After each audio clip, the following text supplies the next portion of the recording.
iQOO Neo 7 Pro.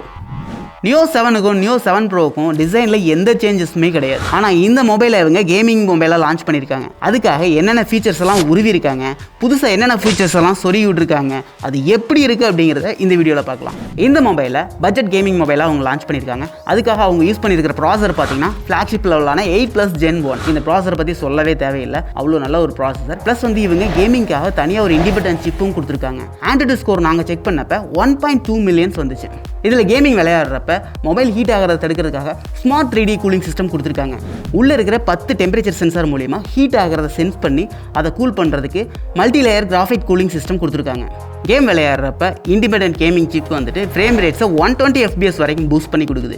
இதில் 4D game வைப்ரேஷனும் கொடுத்துருக்காங்க. இது எல்லாமே சேர்ந்து கேம் விளையாடுறப்ப செம்ம ரியலிஸ்டிக்காக இருந்துச்சு எக்ஸ்பீரியன்ஸ். இந்த பட்ஜெட்டில் இருக்கிற மற்ற மொபைல்ஸ்லையும் நான் கேம் விளையாண்டுருக்கேன்.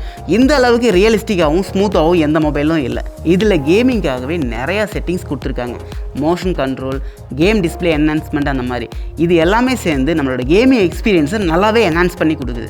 இந்த மொபைலோட டிஸ்பிளேவை பொறுத்த வரைக்கும் 6.78 இன்ச்சுக்கான Full HD+ AMOLED டிஸ்பிளே கொடுத்துருக்காங்க. இது 120 Hz ரெஃப்ரெஷ் ரேட்டோடையும் 360 Hz டச் சாம்பிளிங் ரேட்டோடையும் வருது. 1300 nitsக்கான பீக் பிரைட்னஸ் கொடுத்துருக்காங்க. இது HDR10+ சப்போர்ட்டோட வருது. யூடியூப், நெட்ஃப்ளிக்ஸில் நீங்கள் HDR கண்டென்ட்ஸ் வாட்ச் பண்ணிக்கலாம். இந்த டிஸ்பிளேயோட பெசில்ஸ் எல்லாமே நல்லாவே ஸ்லிம்மாக கொடுத்துருக்காங்க. இந்த மொபைலில் ஹை ஃப்ரீக்வன்சி டிமிங் கொடுத்துருக்காங்க. இதனால் உங்களுக்கு ஸ்க்ரீன் ஃப்ளிக்கரிங் இஷ்யூஸ் இருக்காது. அப்புறம் இந்த மொபைலில் நாங்கள் வீடியோஸ் பார்த்தப்போ டிஸ்பிளே வந்துட்டு அந்தளவுக்கு கிறிஸ்பாக இல்லாமல் சேச்சுரேட் ஆன மாதிரி இருந்துச்சு. ஆனால் நல்லா பிரைட்டாக இருந்துச்சு. ஓவராலாக இதை நீங்கள் பார்க்குறப்ப மீடியா கண்டென்ட்டுக்கு ஓகேவாக இருக்குது. கனெக்டிவிட்டியை பொறுத்த வரைக்கும் இந்த மொபைலில் ப்ளூடூத் 5.3 இருந்ததை பிடிங்கிட்டு 5.2 கொடுத்துருக்காங்க. ப்ளூடூத் ரேஞ்ச் வந்து Neo 7 விட இது கம்மியாக தான் இருக்கும். Wi-Fi 6 கொடுத்துருக்காங்க.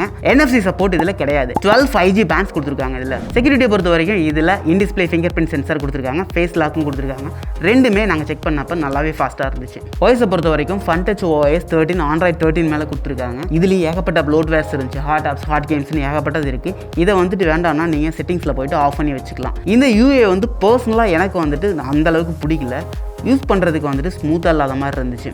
மொபைல் கூட பாக்ஸில் Type-C to Type-C cable, SIM ejector tool, ஒரு TPU டிரான்ஸ்பரண்ட் கேஸ், 120 வாட்ஸ்க்கான ஃப்ளாஷ் சார்ஜர், யூசர் மேனுவல்ஸ் கொடுக்குறாங்க. இதில் கலர் வேரியண்ட்டை பொறுத்த வரைக்கும் டார்க் ஸ்டோம், ஃபியர்லெஸ் ஃப்ளேம்னு 2 வேரியன்ட் கொடுக்குறாங்க. இதில் டார்க் ஸ்டோம் வந்துட்டு பேக்கில் வந்து AG கிளாஸ் கொடுக்குறாங்க. ஃபியர்லெஸ் ஃப்ளேமுக்கு வந்து பார்த்திங்கன்னா இந்த லெதர் ஃபினிஷ் கொடுக்குறாங்க.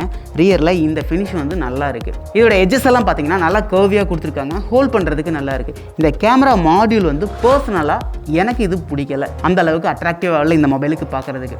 மொபைலோட திக்னஸை பொறுத்த வரைக்கும் 8.85 mm இருக்குது. வெயிட் வந்து 194.5 grams கொடுத்துருக்காங்க. மொபைலோட டாப்பில் IR பிளாஸ்டர் கொடுத்துருக்காங்க. நாய்ஸ் கேன்சலேஷன் மைக் இருக்குது. ரைட் சைடில் பவர் பட்டன்ஸ், வால்யூம் பட்டன்ஸ் கொடுத்துருக்காங்க. பாட்டமில் சிம் ஸ்லாட் கொடுத்துருக்காங்க. 2L நானோ சிம் யூஸ் பண்ணிக்கலாம். நீங்கள் மெமரி கார்டு யூஸ் பண்ண முடியாது. அப்புறம் ஒரு நாய்ஸ் கேன்சலேஷன் மைக் கொடுத்துருக்காங்க.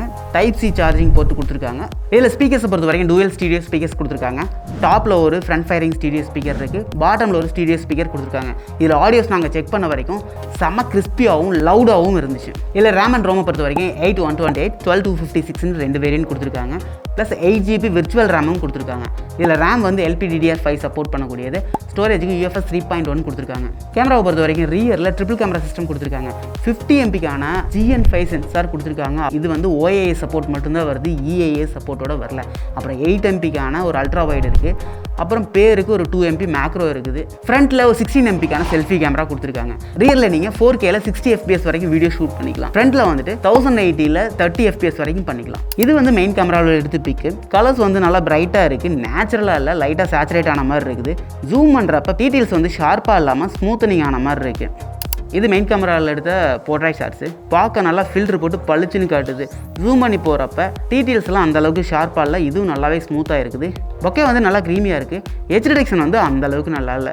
இது ஃப்ரண்ட் கேமராவில் எடுத்த ஃபோட்டோ. ரியர் கேமராவோட இதில் வந்துட்டு கலர்ஸ் ஓரளவுக்கு நேச்சுரலாக இருக்க மாதிரி இருந்துச்சு. ஜூம் பண்ணுறப்ப கொஞ்சம் டீட்டெயில்ஸ்லாம் லாஸ் ஆகத்தான் செஞ்சிச்சு. இது ஃப்ரண்ட் கேமராவில் எடுத்த போர்ட்ரைட் ஷாட்ஸ். இதோட ஹெச் டிடெக்ஷன்லாம் வந்து அந்தளவுக்கு நல்லா இல்லை. ஜூம் பண்ணுறப்பவும் டீட்டெயில்ஸ்லாம் கொஞ்சம் லாஸ் ஆச்சு. இந்த ஃபோனில் என்னென்னலாம் நல்லாயிருக்கு அப்படின்னு பார்த்தீங்கன்னா, கேமிங்க்கு இந்த ஃபோன் செம்மையாக இருக்குது. மீடியா கண்டென்ட்டுக்கு டிஸ்பிளே வந்து அந்தளவுக்கு கிறிஸ்பாக இல்லை. பிரைட்டாக இருக்குது, பட் கிறிஸ்பாக இல்லாத மாதிரி இருக்குது. இது வந்து ஆவரேஜாக தான் இருந்துச்சு. கேமரா டீசெண்டாக இருக்குது. ஸோ எனக்கு வந்துட்டு கேமிங் தான் முக்கியம், இந்த பட்ஜெட்டில் எனக்கு கேமிங் மொபைல் தான் வேணும் அப்படின்னு நினச்சிங்கன்னா தாராளமாக நீங்கள் இந்த மொபைல் வாங்கலாம். இந்த மாதிரி மொபைல் ரிவ்யூஸ் அண்ட் கேஜெட் ரிவ்யூஸ்லாம் நீங்கள் பார்க்கணுன்னு நினச்சிங்கன்னா எங்கள் சேனலை சப்ஸ்கிரைப் பண்ணிட்டு பெல் ஐக்கானை கிளிக் பண்ணி ஆல்னு கொடுத்துட்டு வெயிட் பண்ணுங்கள். நெக்ஸ்ட் வீடியோவில் மீட் பண்ணுறேன்.